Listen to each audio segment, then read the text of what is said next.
Vietnami, Azia Juglindore. Vietnami mbetet një destinacion shumë popullor për pushuesit me buxhet të kufizuar. Historia e tij është shumë e pasur, kultura e gjallë, peizazhet janë mahnitëse dhe kuzhina shumë e shijshme.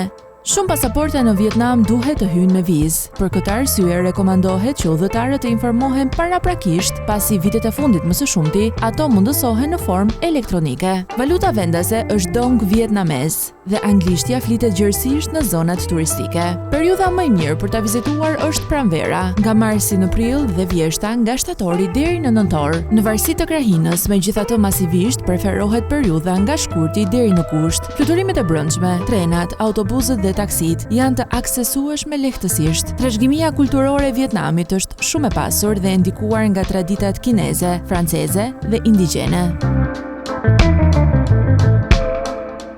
Laos, Azia Juglindore. I renditur vazhdimisht si një nga vendet më të preferuara për raportin cilësi-çmim, Laosi ofron mundësi të jashtëzakonshme për të pushuar. Nga ushqimi i shijshëm i rrugës deri tek akomodimet e përballueshme, është një zgjedhje e shkëlqyer për udhëtarët me buxhet të ulët. Ajo është një vend pa dalje në det, i njohur për atmosferën e tij të qetë, bukurinë natyrore mahnitëse dhe trashëgiminë e pasur kulturore. Kërkesat për viza ndryshojnë sipas kombësisë dhe shumë prej tyre mund të pajisen me vizë në momentin e mbërritjes, ndërkohë që dollari amerikan pranohet gjerësisht edhe në zonat turistike. Koha më e mirë për ta vizituar është sezoni i thatë, nga nëntori deri në prill, kur temperaturat janë relativisht të ngrohta dhe me pak rreshje. Autobusët, mjetet autentike lokale dhe fluturimet e brendshme janë mënyrat kryesore të transportit në këtë vend kryesisht budist. Detaj i rëndësishëm ky i fundit, pasi vizitorët rekomandohen të vishen denjësisht kur vizitojnë tempujt e shenjtë.